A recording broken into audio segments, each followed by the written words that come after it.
Hello दोस्तों, आज जो है प्री बोर्ड एग्जाम जो आपका 10th क्लास में यूपी बोर्ड में हुआ था उसका जो पेपर का जो सॉल्यूशन है, जो पेपर आप देख रहे हो 822 BAJ, इसका मैं सॉल्यूशन आपको दिखाता हूं करके। तो आप देखते हो कि इसी में जो आपका फर्स्ट क्वेश्चन है वो फर्स्ट क्वेश्चन आपका है, यदि 42 तथा 15 का एलसीएम 210 तो 42 और 15 का एचसीएफ निकालना है। तो कुछ क्वेश्चन मैंने आपके जो कॉपी पे लिखे हुए हैं। तो ये पहला क्वेश्चन है आपका, 42 और 15 का एलसीएम 210 तो 42 और 15 का एचसीएफ क्या होगा।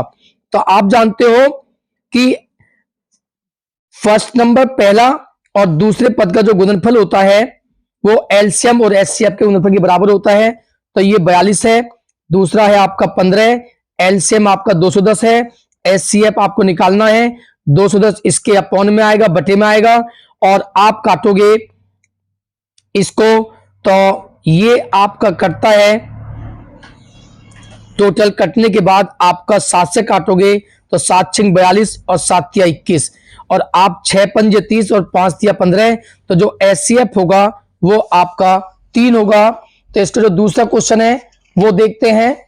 दूसरा क्वेश्चन है आपका, संख्या 240 के अभाज्य गुणनखंड क्या होंगे। तो आप देखते हो हमें 240 के अभाज्य गुणनखंड निकालने हैं। तो आप 240 के गुणनखंड करोगे, 2 से 120 बार कटेगा, 2 से 60 बार, 2 से 30 बार, 2 से 15 बार, 3 से 5 बार, 5 से 5 एक बार। तो 240 के गुणनखंड हुए 1 2 3 4, 2 की 4 गुना 3 गुना 5। तो आप देखते हो जो ऑप्शन नंबर बी है वो इसका आंसर है। तो ऑप्शन बी आपका सही आंसर है। क्वेश्चन नंबर 3, तो 3 में आपको दिया हुआ है कि रेखीय समीकरण युग्म 2x + 3y + 5 = 0 तथा -4x - 6y = 10 का हल क्या होगा। तो अद्वितीय या दो अपरिमित रूप से अनेक हल, इनमें से कौन नहीं। तो आप जानते हो ए जो होता है वो x का गुणांक होता है। तो ये a1 b1 और c1, और ये a2 b2 और c2।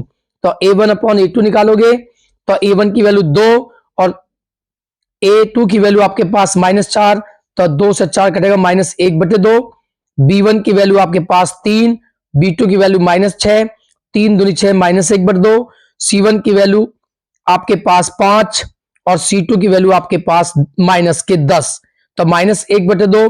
तो क्योंकि a1 b1 और c1 के जो रेशो है वो इक्वल है, तो इसलिए इसके अपरिमित रूप से अनेक हल होंगे। तो इसका जो ऑप्शन नंबर सी, आपका ऑप्शन नंबर सी इसका आंसर है। इसके बाद जो आपका क्वेश्चन नंबर 4 है, आपने क्वेश्चन नंबर 4 में आपका दिया हुआ है कि द्विघात बहुपद, ये दिया हुआ है कि शून्यांक का गुणनफल क्या होगा। तो ये आपका जो 6x² - 7x - 5x के गुणनखंड करोगे तो 6x² माइनस, और आप जो है 7 के प्लेस पर ब्रैकेट लगाओगे x - 5, तो माइनस प्लस माइनस के 10x और माइनस माइनस प्लस के 3x - 5। तो इन दोनों में 2x कॉमन लेने के बाद 3x - 5 आपका बचता है। इसमें आपका 1 कॉमन है, 3x - 5। अब इन दोनों में ब्रैकेट कॉमन है, 3x - 5, तो आपका बचता है 2x + 1। तो इसके शून्यांक x = 5/3 और x = -1/2 है। हमें इनका गुणनफल निकालना है। तो 5/3 में गुना करोगे -1/2 से, तो 5 एकम 5 माइनस के और 3 दूनी 6, तो ये आए -5/6, जो कि आपका ऑप्शन नंबर सी है। इसके बाद जो क्वेश्चन नंबर आपका है 5, तो क्वेश्चन नंबर 5 में यदि tan θ = √3 तो थीटा का मान हमें निकालना है। तो आप जानते हो tan θ = √3 दिया हुआ है, और tan में जो √3 वैल्यू होती है tan 60 की वैल्यू होती है। tan से आपका tan कैंसल, तो थीटा की जो वैल्यू आई आपकी 60 डिग्री होगी। और जो क्वेश्चन नंबर 6 है, आप देखते हो क्वेश्चन नंबर 6 आपको दिया हुआ है कि यदि एक बिंदु ए से O केंद्र वाले किसी वृत्त पर एपी और एक्यू स्पष्ट दिखा है, परस्पर 80 अंश के कोण पर झुकी हो तो कोण पीओए का मान ज्ञात कीजिए। तो आप जानते हो कि ए बाह्य बिंदु है, इससे एपी और एक्यू दो स्पष्ट रेखाएं हैं, इन रेखाओं के बीच का कोण आपको 80 अंश दिया हुआ है, तो आपको निकालना है पीओए। तो आप जानते हो ये एक चक्रित त्रिभुज होता है, तो इस एंगल और इस एंगल का सम होता है 180, तो ये प्लस ये 180, तो अगर आपको पीओ क्यू निकालना है तो 180 में से इसे आप माइनस करोगे तो आपके पास 100 आता है, तो ये एंगल आपके पास 100 डिग्री है, और आप जानते हो ये एंगल इस एंगल के इक्वल होता है, तो ये पीओए इस 100 का हाफ होगा, तो ये आएगा 50 डिग्री निकलकर। क्वेश्चन नंबर 7, यदि एक घटना निश्चित रूप से घटती है तो इसकी प्रायिकता क्या होगी। तो यदि कोई घटना निश्चित रूप से घटती है तो 100% उसकी प्रायिकता यानी कि उसकी प्रायिकता होगी आपकी 1। तो इसका ऑप्शन नंबर डी, आर्क त्रिज्या वाले एक ठोस अर्धगोले का कुल पृष्ठीय क्षेत्रफल क्या होगा। तो आप जानते हो अर्धगोले का जो पृष्ठीय क्षेत्रफल होता है, कुल पृष्ठीय क्षेत्रफल होता है, वो होता है 3 पाई आर स्क्वायर। क्वेश्चन नंबर 9 में आप देखते हो क्वेश्चन नंबर 9 हमारे पास दिया हुआ है, ये क्वेश्चन नंबर 9 है हमारे पास कि दो बिंदु 3,2 और 1,4 के बीच की दूरी ज्ञात कीजिए। ये 3, 2 और 1,4 के बीच की दूरी निकालनी है हमें, तो आप देखते हो सबसे पहले आप इन्हें x1 y1 और x2 y2 लिखोगे, और दो बिंदुओं के बीच की दूरी का सूत्र होता है √x2 माइनस x1 का whole square plus y2 minus y1 का होल स्क्वायर। तो x2 की वैल्यू आपके पास है 1, माइनस x1 की वैल्यू आपके पास 3, y2 की वैल्यू आपके पास 4 और माइनस y1 की वैल्यू आपके पास 2। तो 1 में से 3 माइनस करोगे -2 और 4 में से 2 माइनस करोगे 2, 2 का स्क्वायर 4, 2 का स्क्वायर 4, 4 प्लस 4 8 और 8 कर सकते हो 2√2। तो इसका जो ऑप्शन नंबर बी है वो आपका आंसर है। इसके बाद क्वेश्चन नंबर 9 के बाद अब हमारा क्वेश्चन नंबर 10 है। तो क्वेश्चन नंबर 10 में आपको दिया हुआ है कि यदि किसी द्विघात समीकरण 4x square plus 4kx minus 5 बराबर 0 का एक मूल 1/2 है तो k का मान ज्ञात कीजिए। तो आप जानते हो समीकरण ये दी हुई है, इसका एक मूल हमें दिया हुआ है, इस मूल को आप x के स्थान पर रख दोगे, तो x के स्थान पर 1/2 रखोगे और इसको हल करोगे तो k की वैल्यू आएगी आपकी 2, जो कि इसका ऑप्शन नंबर ए है। इसके बाद क्वेश्चन नंबर हमारा 11 है, और 11 में आपको दिया हुआ है 1 2 3 4 5 6 7 8 9, इनका योग निकालिए। आप इनका योग समांतर श्रेणी से निकाल सकते हो, लेकिन जब कुछ आपको दिया नहीं है, ऑप्शनल है, तो आप इनको जोड़ करके आप योग निकाल सकते हो। तो आपका आएगा जोड़कर ये 45, तो इसका जो ऑप्शन नंबर बी आपका आंसर है। इसके बाद आपका क्वेश्चन नंबर 12 है, और 12 में हमें दिया हुआ है कि साइन थीटा -1 और sec theta plus tan theta का मान ज्ञात कीजिए। तो आप जानते हो साइन थीटा -1, सेक होता है 1/cos और टेन होता है साइन अपॉन कॉस। इसमें आप एलसीएम लोगे cos थीटा, तो cos theta cancel, 1 plus sine theta आपका बचेगा। तो एक बार आप देख लो साइन थीटा -1 और साइन थीटा +1, एक बार प्लस है एक बार माइनस है, तो आप देखते हो गुणनखंड है a की 2 माइनस b की 2, तो a के स्थान पर साइन स्क्वायर थीटा और b के स्थान पर 1 अपॉन cos थीटा, और इसमें से आप माइनस कॉमन लोगे तो 1 प्लस के हो जाएंगे और ये माइनस के हो जाएंगे, तो 1 माइनस साइन स्क्वायर थीटा आपका cos स्क्वायर थीटा होता है, और अपॉन में cos थीटा है, इसका से कैंसिल माइनस cos थीटा। तो इसका जो आंसर है क्वेश्चन नंबर 12 का सी आंसर है -cos थीटा। इसके बाद क्वेश्चन नंबर 13 आपको दिया हुआ है कि यदि कुछ आंकड़ों का माध्य तथा बहुलक 32 और 35 हो तो माध्य का निकालिए। तो हमारे पास माध्य 32 है और बहुलक है 35, यानी कि माध्य 32 है, बहुलक आपको दिया हुआ है 35 और माध्य का आपको ज्ञात करनी है।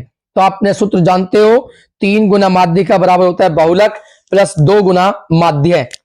तो माध्य का आपको निकालनी है, बहुलक आपके पास 35 है और प्लस 2 माध्य आपके पास 32 है, तो 35 और 32 दूनी 64, इन्हें आप प्लस करोगे तो आपका आता है 99 और जो 3 गुना में है इसके बटे में आएगा तो m आ जाएगा आपका 33। तो इसका जो 13 क्वेश्चन का जो ऑप्शन है वो 33 है, तो ऑप्शन ए आपका आंसर है। इसके बाद आपका क्वेश्चन नंबर है 14 और 14 में आपको दिया हुआ है cos थीटा बराबर √3/2, तो cos 2 थीटा का मान ज्ञात कीजिए। तो cos थीटा की वैल्यू √3/2 दी हुई है और cos में √3/2 cos 30 की वैल्यू होती है, cos से cos कैंसिल, तो थीटा की वैल्यू आपकी आती है 30 और cos 2 थीटा का मान निकालना है, तो थीटा के स्थान पर आपने 30 रखा, 30 दूनी 60 और cos 60 का मान 1/2। तो जो क्वेश्चन नंबर आपका 14 है इसका आंसर 1/2 यानी कि ऑप्शन बी। इसके बाद क्वेश्चन नंबर 15 आपके पास है, आपको दिया हुआ है 15 में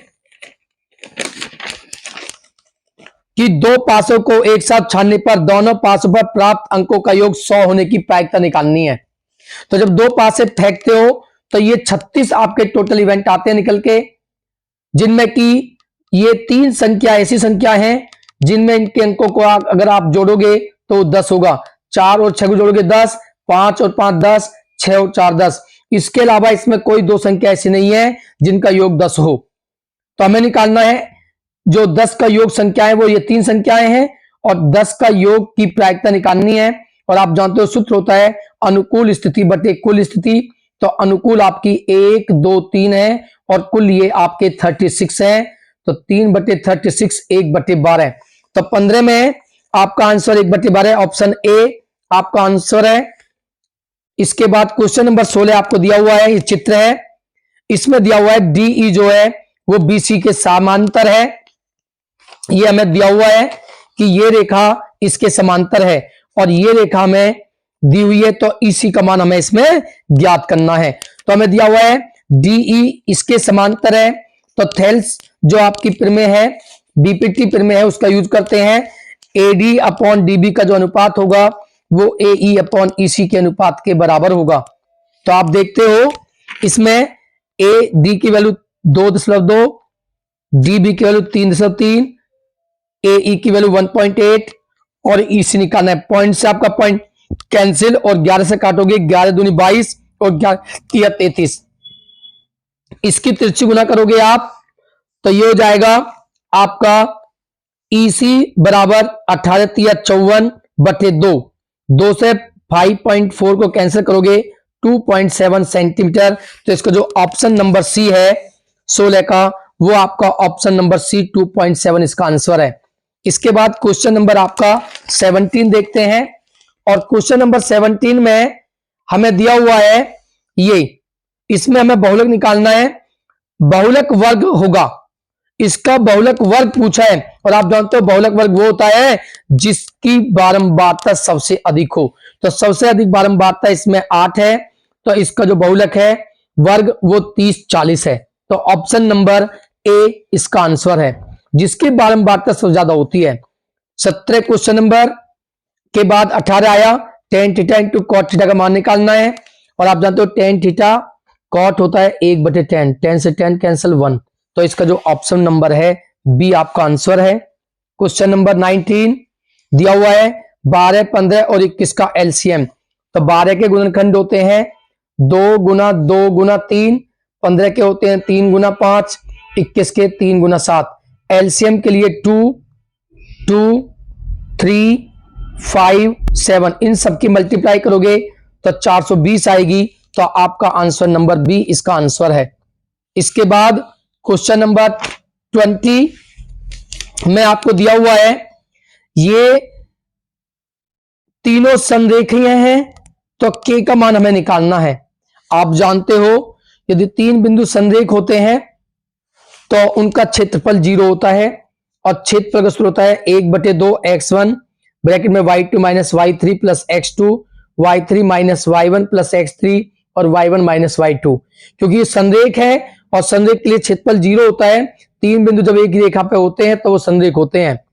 तो 1/2, x1 की वैल्यू आपके पास 2, y2 की वैल्यू k, माइनस y3 की वैल्यू -3 माइनस माइनस +3, x2 की वैल्यू 4, y3 की वैल्यू -3, y1 की वैल्यू 3 प्लस x3 की वैल्यू 6, y1 की वैल्यू 3, y2 की वैल्यू k। 2 की 0 में मल्टीप्लाई होगी 0, तो 2k, 2 3 जा 6, माइनस के 6 4 जा 24 और 6 3 जा 18 और 6 1 जा 6। तो 2k में से -6 करोगे, माइनस के 4 और प्लस के ये 18 प्लस 6 24 प्लस के हैं, 24 माइनस के कैंसिल होकर 0। तो जो k की वैल्यू आती है वो 0। तो ऑप्शन नंबर जो बी है इसका आंसर है बी 0। इसके बाद क्वेश्चन नंबर आपका जो ये पार्ट, अब आपका जो है खंड ब सेक्शन बी स्टार्ट होता है और सेक्शन बी में सभी खंड आपको करने हैं। तो इसमें टोटल एफ तक है। तो पहले सिद्ध कीजिए √3 एक अपरिमेय संख्या है। तो सबसे पहले हम मान लेते हैं कि √3 एक परिमेय संख्या है और √3 परिमेय संख्या क्या होती है, जो p/q के रूप में होती है। इसके बाद दोनों वर्क करोगे, p = 0 के नहीं होगा, दोनों वर्क करोगे तो इसका वर्ग और इसका वर्ग, इसके वर्ग रूट कैंसिल, p² ये आपका आता है p² + q²। और 3 आप q कर सकते हो, q × q, एक q को इधर ले जाओगे तो 3q = p²/q। भिन्न बराबर जो है पूर्णांक नहीं है। अतः हमारा तथ्य गलत था कि √3 एक परिमेय संख्या है। √3 क्या, एक अपरिमेय संख्या है आपकी। ये आपको करना है। इसके बाद जो खंड ब है इसका जो बी पार्ट है, इसके बी पार्ट दिया हुआ है द्विघात बहुपद x² - 3 के शून्याङ्कों का गुणन, शून्याङ्कों तथा गुणांकों के बीच संबंध ज्ञात करना है। तो आप देखते हो कि जो x² - 3 है, -3 इधर के प्लस, इसको हटाओगे प्लस माइनस के √3, तो 2 इसके शून्याङ्क आएंगे प्लस √3 और माइनस के √3। हमें शून्याङ्कों का योग करना है। इन्हें जब आप प्लस करोगे तो माइनस कैंसिल, 0 को 0/1 लिख सकते हैं। और 0 क्या है, x का गुणांक, क्योंकि इसमें x नहीं है। 1 क्या है, x² का गुणांक। शून्याङ्क का गुणनफल होता है, तो इनका गुणनफल करोगे √3 का माइनस √3 में, तो माइनस प्लस माइनस √3 की √3 में 3 अपॉन में आप 1 लिख सकते हो। और आप देखते हो जो √3 है वो आपका क्या है, यहां पर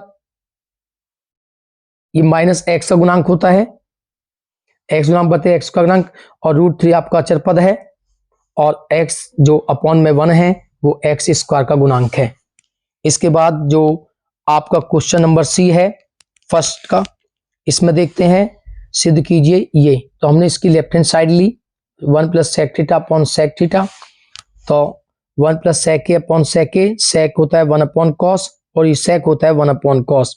इसमें हमने एलसीएम लेते हैं cos, तो cos की जो है मल्टीप्लाई होगी 1 में, तो cos a और +1, और अपॉन में आपका लिखा हुआ है 1 cos, तो इस cos से cos कैंसिल, तो आपका आता है 1 + cos a।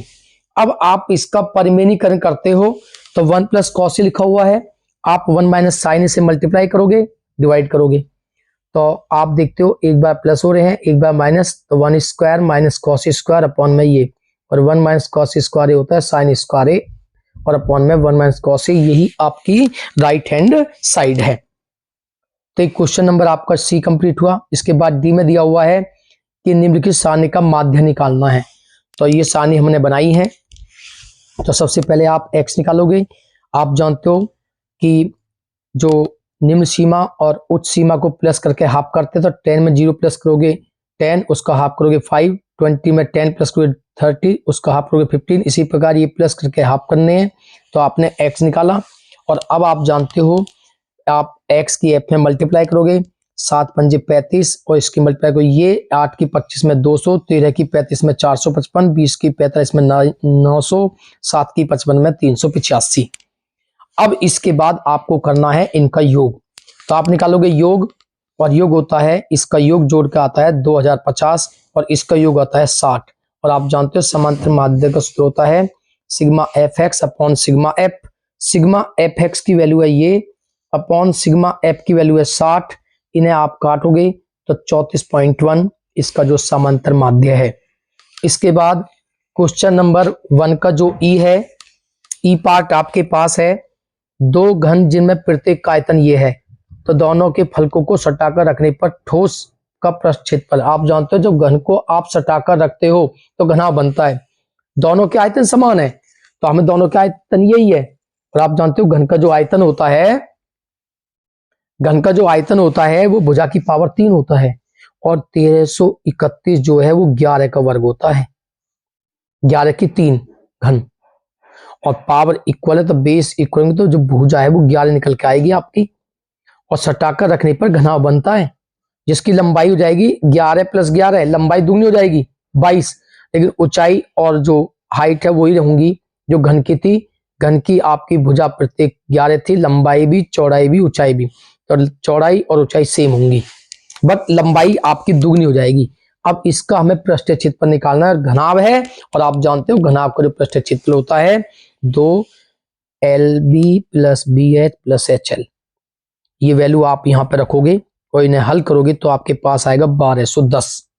इसके बाद क्वेश्चन नंबर 1 का एफ पार्ट है, जिसमें कि आपको निकालना है, ये बिंदु दिए हुए हैं, इस बिंदु की इस बिंदु और इस बिंदु से समदूरस्थ है, समान दूरी पर है, तो एक्स और वाई के बीच संबंध। तो हमें दिया हुआ है कि जो बिंदु x, y है, इन दोनों बिंदुओं से बराबर दूरी है, समदूरस्थ है, तो ये दूरी AB इस AC के बराबर होगी, और दो बिंदुओं के बीच की दूरी होता है ये, आप जानते हो। तो इसमें x1 की वैल्यू है x, x2 की वैल्यू है 3 प्लस y1 की वैल्यू y और y2 की वैल्यू 6। इसी प्रकार इसका स्क्वायर करोगे, इसमें ऐसे ही AC की वैल्यू रखोगे, ये x1 y1, ये x2 y2 इसमें रखोगे, इसका दोनों वर्क करोगे, वर्क करने से आपका जो रूट है वो क्या हो जाएंगे, कैंसल। तो a - b और a + b के फॉर्मूला ओपन करोगे, तो जब इसका फॉर्मूला ओपन करोगे तो ये आएगा, इसका होल स्क्वायर ओपन करोगे ये आएगा, ऐसे इसका स्क्वायर ओपन करोगे ये आएगा, और इसका स्क्वायर ओपन करने पर ये आएगा। x स्क्वायर से x square cancel, y square से y स्क्वायर कैंसल, 9 - 6x + 36 और माइनस के 12y, ये लेफ्ट में आके माइनस, ये लेफ्ट में आके माइनस, ये लेफ्ट में आके माइनस, ये लेफ्ट में आके प्लस हो जाएंगे। तो इन्हें आप सोल्व करोगे तो आपका आंसर निकल के आता है 3x + y - 5 = 0। ये आपका आंसर है। इसके बाद क्वेश्चन नंबर 2, क्वेश्चन नंबर 2 में हमें दिया हुआ है किन्हीं 5 खंडों को हल कीजिए। इसमें 6 खंड हैं, मैंने आपके 6 के 6 जो खंड हैं वो हल किए हैं। तो पहला है, दो ऐसी क्रमागत विषम पूर्णांकों को ज्ञात कीजिए जिनके वर्गों का योगफल 290 हो। तो जो क्रमागत होते हैं विषम पूर्णांक, उनमें 2 का अंतर होता है। तो मान लेते हैं दो क्रमागत विषम धन पूर्णांक, एक x तो दूसरे में +2 कर दो। अब दिया हुआ है इनके जो वर्गों का, इन दोनों के वर्गों का जो योग है वो 290 है। a + b का होल स्क्वायर ओपन करोगे ये आएगा 1 + 1 2x + 4x + 4, ये इधर के माइनस के हो जाएंगे, 2x² + 4x, और ये माइनस के हैं ये प्लस के हैं, इसमें से इससे आप करोगे माइनस, तो माइनस के 286 बचेंगे, इसमें 2 कॉमन है, तो आपका बचेगा x² + 2x - 143 = 0। तो इसके आप गुणनखंड करोगे, और गुणनखंड करने के बाद आपकी x की 2 वैल्यू आएंगी, x = -13 और x = +11। तो माइनस को तो छोड़ दिया जाता है, तो आपको होगा 11। तो दोनों धन पूर्णांक आपका यदि 11 है तो 11 + 2 13, तो दोनों धन पूर्णांक आपके 11 और 13 हैं। इसके बाद इसका जो बी पार्ट है, 2 अंकों की एक संख्या के अंकों का योग 9 है, इस संख्या का 9 गुना संख्या के अंकों को पलट देने से बड़ी संख्या के 2 गुना है, तो वह संख्या ज्ञात कीजिए। तो हमें दिया हुआ है कि माना का 2 अंकों की संख्या है, इकाई का मान लेते हैं x और दहाई का अंक मान लेते हैं y। जब इकाई और दहाई है तो हमें दिया हुआ है दोनों अंकों का योग, हमें दिया हुआ है अंकों का योग 9, तो अंक है x और y, इनका जो योग है वो 9 है, पहली समीकरण ये बनती है। इसके बाद आप जानते हो संख्या अगर आपको निकालनी है तो इकाई के अंक में 1 से गुना करते हैं, दहाई के अंक में 10 से गुना करते हैं, जोड़ देते हैं, तो ये आपकी संख्या है। अब जब उसने कहा है क्वेश्चन में अंकों के क्रम को उलट दिया जाए, तो जब अंकों के क्रम को उल्टोगे, पलट करोगे, तो आपकी नई संख्या बन के आएगी 10 आ जाएगा x के साथ और y। ये संख्या के क्रम को उलटने पर जो नई संख्या बनी है वो है। और उसने कही है कि इस संख्या का जो है 9 गुना पलटने से जो संख्या बनी है उसके 2 गुने के बराबर है। तो इसमें अंदर गुना करोगे और इसको लेफ्ट में लाओगे तो एक समीकरण बन जाएगी आपकी 2।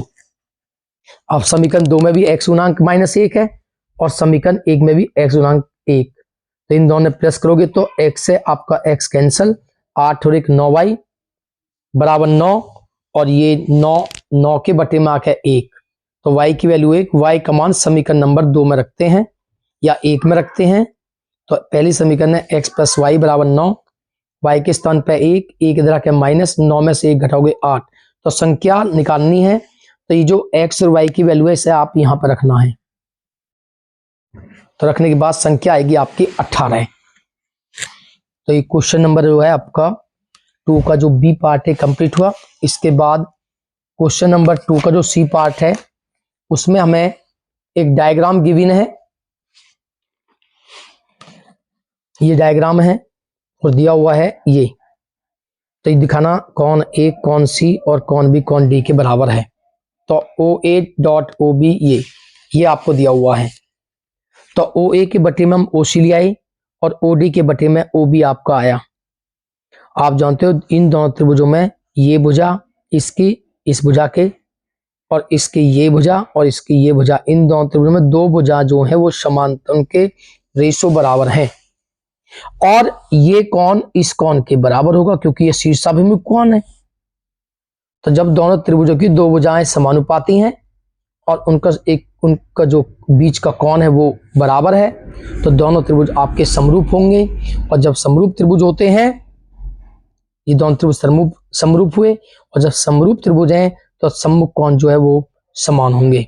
इसलिए कोण इस त्रिभुज का ए इस त्रिभुज के सी के बराबर होगा, इस त्रिभुज का डी इस त्रिभुज के बी के बराबर होगा।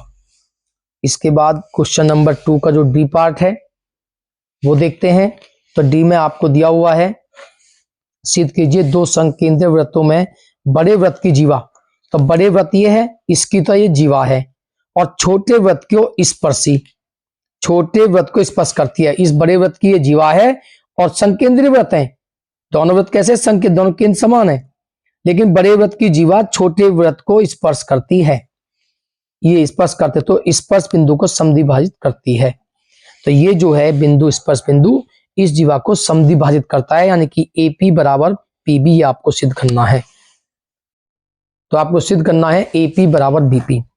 तो सबसे पहले आप जानते हो कि छोटे वृत्त की ये स्पर्शी है AB, और जब ये स्पर्शी है तो आप जानते हो कि स्पर्शी और त्रिज्या जो एक दूसरे पर लंब होती है तो ये 90 अंश का कोण हुआ आपका। इसका मतलब है OP जो है AB पर आपकी लंब है और ये बड़े वृत्त की जीवा है और जी ये लंब है इस पे। और आप जानते हो जब केंद्र से लंब डालते हैं तो जीवा को समद्विभाजित करता है, ये आपका लिखा हुआ है। तो इसलिए जो AP जो है वो BP के इक्वल होगी। इसके बाद क्वेश्चन नंबर 2 का ई पार्ट आपको दिया हुआ है। एक थैली में 3 नीली 2 सफेद 4 लाल गेंद हैं। यदि इस थैली में से एक गेंद निकाली जाती है तो उसकी प्रायिकता ज्ञात कीजिए। नंबर 1 सफेद, नंबर 2 नीली, नंबर 2 लाल। तो आप जानते हो कि नीली गेंद 3 है, सफेद 2 है, लाल 4 है, कुल गेंद होगी 3 2 5 और 4 9। अगर आप एक सफेद गेंद निकालोगे, उसकी प्रायिकता निकालोगे तो आप जानते हो अनुकूल स्थिति बटे कुल स्थिति सूत्र होता है। तो सफेद गेंद है आपके पास यहाँ पर 2 और कुल गेंद है आपके पास 9। नीली गेंद की निकालनी है तो नीली के अनुकूल प्रायिकता कितना है 3 और कुल है आपका बटे में 9, तो 1/3 आपको निकालनी है। लाल गेंद की प्रायिकता, तो लाल है यहाँ पर आपकी 4 और कुल है आपके 9। तो ये आपका क्वेश्चन नंबर 2 का ई पार्ट है। इसके बाद क्वेश्चन नंबर 2 का जो एफ पार्ट है उसमें आपको दिया हुआ है कि ये सारणिका माध्यिका निकालनी है। तो ये आपको दिया हुआ है। तो आप एफ का योग करोगे, एन के वैल्यू जोड़ने के बाद 20 आएगी, पैर निकालोगे CF संचयी बारंबारता। कैसे निकालते हैं, इसको ऐसे लिखते हैं, इसको ऐसे जोड़ते हैं 11 11 2 13, 13 2 15, 15 और 3 18, 18 2 20। अब आप n/2 करोगे तो n की वैल्यू 20, 20 बटे 2 10, और 10 आपका निकल के आता है। तो 10 जो है आप इसमें चेक करोगे तो 10 में नहीं है, तो इसमें जो आपका मीन है वो 11 है। तो ये आपका 11 आया, 10 के बाद 11 आता है, तो 11 के सामने के जो ऊपर होगा वो CF होगा, ये आपका F होगा, और ये आपका होगा L, और इनमें जो अंतर है क्लास साइज वो 10 का है, H की वैल्यू 10। तो माध्यिका का सूत्र होता है L प्लस H ब्रैकेट में n/2 माइनस CF। तो L की वैल्यू 10 है, H की वैल्यू भी आपकी 10 है, n/2 की वैल्यू 10 है, CF की वैल्यू 7 है, बटे में F की वैल्यू 4 है। इसे आप सोल्व करोगे तो आपका जो आंसर आएगा निकल के 17.5। इसके बाद क्वेश्चन नंबर 3, जो क्वेश्चन नंबर 3 है आपका, क्वेश्चन नंबर 3 में ये दो क्वेश्चन है, दोनों में से एक करना है, लेकिन मैंने दो गणना करे हुए हैं। ये एक बेलनाकार पात्र है गिलास, जिसके नीचे एक स्टेसु आपका अर्धगोला काट दिया गया, पीछे की ओर दबा दिया गया, तो आपका ये बचता है। इसकी टोटल ऊंचाई 10 है, ये दिया हुआ है, टोटल ऊंचाई 10 है, व्यास 5 है, त्रिज्या इसकी आधी होगी व्यास की। इसकी हमें वास्तविक धारिता निकालनी है। ये अर्धगोला इस तरह दबा दिया आपको नीचे की तरफ, तो एक निकालनी है गिलास की वास्तविक धारिता। धारिता बोलते हैं आयतन को।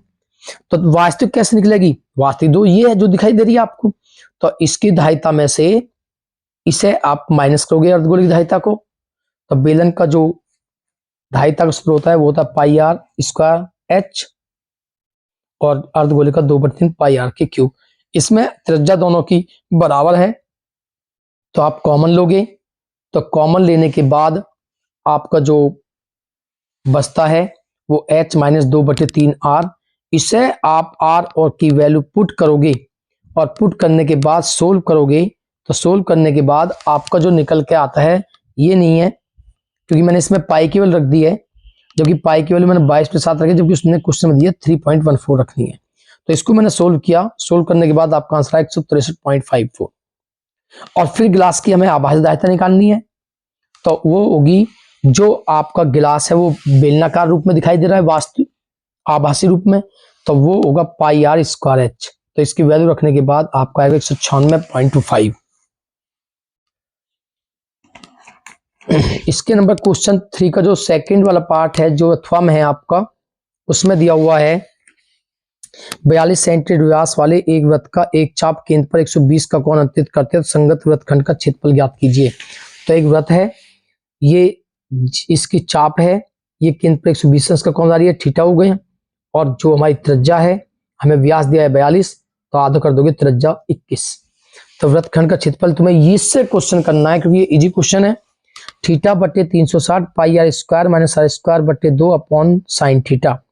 तो ये वैल्यू आप लोगे थीटा के स्थान पे 120 और आर के स्थान पे आप लोगे 21, और थीटा के स्थान पे 120। साइन 120 का मान √3/2 होता है, 21 का 441, 441 में से कॉमन लिया, तो आपका क्या बचता है 22/7 या 21 माइनस ये आपने कॉमन लिया √3/4। इसके अंदर मल्टीप्लाई करी दोबारा, तो फिर 21 से ये कटता है 21 बार, और 22 गुना में माइनस इसकी मल्टीप्लाई यहाँ पे भी होगी √3 441/4। तो ये आपका आंसर है। इसके बाद क्वेश्चन नंबर 4, जो 4 पार्ट है, इस 4 पार्ट में भी आपको दो क्वेश्चन है, दोनों में से आपको एक करना है। तो पहला है, यदि दो वर्गों के परिमापों का योगफल 68 और उनके क्षेत्रफलों का योगफल ये है, तो दोनों वर्गों की भुजाएं निकालिए।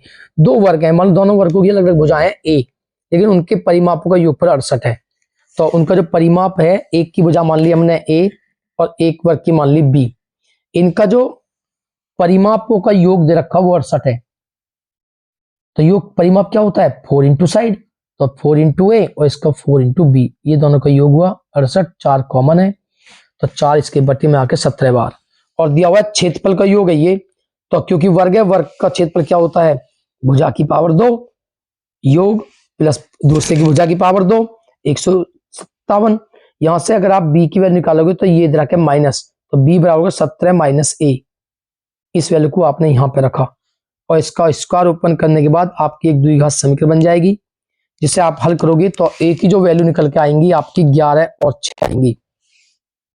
तो अगर आप a की वैल्यू 11 लोगे, ए की वैल्यू आप 11 लेते हो तो यहां पे आप 11 रखोगे तो 11 इधर हो जाएंगे माइनस के, तो 17 में से 11 जाओगे तो आपके आएंगे 6। तो या तो ये आंसर होगा, या अगर आप ए की वैल्यू 6 लोगे तो 6 इधर आके माइनस, तो आपके बचेंगे 11। तो ये आपके आंसर है। तो भुजाएं आपकी 11 मीटर और 6 मीटर होंगी। इसके बाद इसका जो सेकंड पार्ट है उसमें आपको दिया हुआ है एक आदमी इतने रुपए का ऋण लेता है और पहले महीने 20 रुपए देता है, दूसरे हर महीने फिर 15 रुपए बढ़ाते जाता है, तो कितने महीने में ऋण को चुका देगा। तो आप जानते हो 20 रुपए पहला, फिर वो 15 रुपए बढ़ाता है, तो 20 उसकी जो होगा प्रथम पद होगा 20, और ये होगा उसका सार्वांतर, कुल ये दे रखा है। तो 20 अगले फिर 35, 15 बढ़ाते जाएगा, फिर क्या आएगा 50, तो बी ए जो है वो 20 होगा, सार्वांतर आपका 15 होगा, और सम हमें दिया हुआ है सबका 3250। आप जानते हो सम का और एन निकालने कितने मंथ आपको लगते हैं। तो आप जानते हो ये समांतर श्रेणी का योग का सूत्र है। एस एन की वैल्यू ये रखी, एन आपको निकालना है, ए की वैल्यू रखी, डी की वैल्यू रखी, एन, तो 2 की आप तिरछी गुना इसमें करोगे तो ये आएगा 6500, और 20 दूनी 40, 15 की एन में गुना होगी 15 एन, 15 की माइनस होगी माइनस के 15, 40 में से 15 का माइनस 25 प्लस 15 एन, 2 की गुना करिए आपने ये, और आप इसको इधर लाओगे तो ये माइनस के हो जाएंगे। तो ये आपके पास एक द्विघात समीकरण है जिसको आप हल करोगे श्री धनाचार्य विधि से। तो ये वैल्यू आप रखोगे तो ये होती है श्री धनाचार्य विधि। जो ए होता है इसके आप जानते हो द्विघात समीकरण होती है A X square plus B X plus C. तो ए की वैल्यू 3, बी की वैल्यू 5, सी की वैल्यू -1300, इसमें आप वैल्यू रखोगे। सोल्व करने के बाद आपकी आएगी एन की वैल्यू -130/6 और 20। ये आपकी नेगेटिव और फ्रैक्शन में कभी नेगेटिव नंबर होता नहीं है, तो जो एन की वैल्यू होगी आपकी रियल वो 20 होगी। Question number 5। तो क्वेश्चन नंबर 5 में आपको 2 क्वेश्चन है, दोनों में से एक करना है। पहले में कह रहा है एक बहुमंजिल भवन के शिखर, ये एक बहुमंजिल भवन है, इसके शिखर से 6 मीटर ऊंचे भवन, ये 6 मीटर ऊंचा भवन है, इसके शिखर से इसके शिखर और तल को देखा जाता है तो कोण 30 और 45 पाए जाते हैं। इसके समांतर आपने रेखा खींची। तो कह रहा है इसकी ऊंचाई 6 है, तो कह रहा बहुमंजिल जो भवन है उसकी ऊंचाई और भवन के बीच की दूरी ज्ञात कीजिए। तो हमें भवन के बीच की दूरी x निकालनी है और इसकी ऊंचाई निकालनी है h+6। तो जो भवन की ऊंचाई है वो निकालने के सबसे पहले तो आप जानते हो यदि ये x लेते हैं तो ये भी x, और ये 6 है तो ये भी 6, इसे हम h मान लेते हैं। तो आप जानते हो कि इसमें आप सबसे पहले ए बी ई ये त्रिभुज लेते हो, इस कोण के लिए लंब है, ये आधार है, और लंब बटेगा 33, 33 का मान 1/√3, तो h की वैल्यू आएगी x से कम x/√3। फिर आप इस त्रिभुज को लोगे, इसके लिए लंब है टोटल h+6 और ये आधार है बराबर tan 45 की वैल्यू हो जाएगी आपकी 1। क्रॉस मल्टीप्लाई करोगे तो x की वैल्यू सोल्व करने के बाद ये आपके निकल के आती है, और इसमें √3 - 1 है तो इसका परमेलीकरण करोगे आप, तो इसके विपरीत चिन्ह से गुना करोगे और भाग दोगे, तो इसको सोल्व करने के बाद आपका आता है ये। अब हमें निकालनी है इसकी ऊंचाई, भवन की ऊंचाई, बहुमंजिल भवन की ऊंचाई जो AC है, और वो AC इक्वल होगी आपके h+6। तो h की वैल्यू आई है आपके पास x/√3, x/√3 और +6। ये x की वैल्यू आपको रखनी है और रखने के बाद सोल्व करना है, तो आपको इसी की वैल्यू आएगी, और फिर आपको निकालना है इनके बीच की दूरी x, और x आपकी ये है दोनों भवनों के बीच की दूरी। इसके बाद क्वेश्चन नंबर इसका जो सेकंड पार्ट है उसमें आपको दिया हुआ है समतल भूमि पर खड़ी एक मीनार की छाया 20 मीटर अधिक है। ये एक मीनार है, इसकी छाया ये है, इसकी छाया 20 मीटर अधिक है यदि कोण जो है 30 से 60 अंश कर दिया जाता है।